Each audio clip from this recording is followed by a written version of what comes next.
I'm Cheryl. I thought it would be useful today perhaps to look at what we mean by learning styles. Because when we think about supporting children in their remote learning at home, often it's commented that different people have different learning styles, different children have different ways of learning. What does that actually mean in the understanding how you could best support your child at home? So I thought I'd give you a little bit of a scenario. If you had some Flatpack furniture to put together, how would you approach it? What's your feelings about the whole idea of putting Flatpack furniture together first?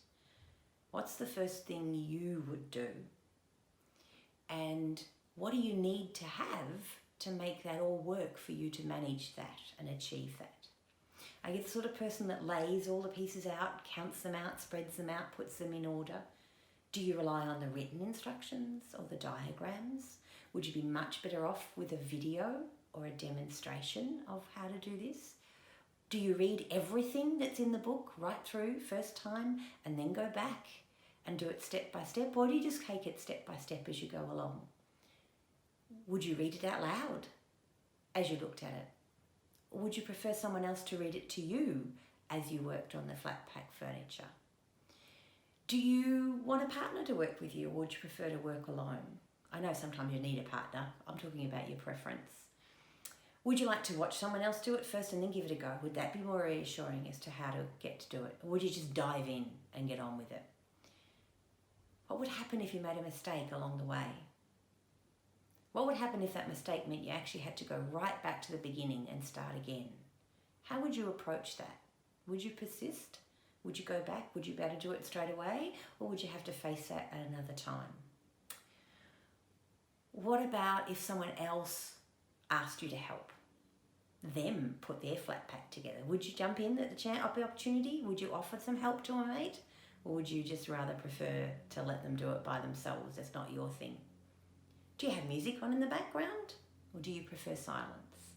Are you okay to maybe do a Facebook chat while you're trying to work on that Flatpack furniture? Do you take breaks often? Do you take infrequent breaks? Or do you just prefer to dive in, get it done, and then take your break? Are you more likely to persist, or are you likely to give up?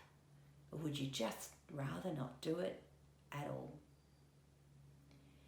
All of those different scenarios, in my imagination, might be helpful in understanding what we mean by different learning styles and different preferences.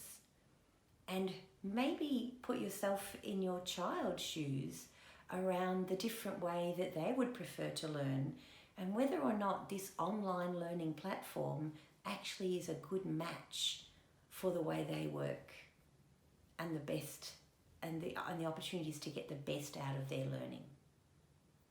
One of the other things I think might be worth thinking about is that this online learning platform, while it's got some greats and some positives and will match so many children in many ways, actually takes away the opportunity for some of those children to actually just whisper to a friend next to them at the table, what are we supposed to do again?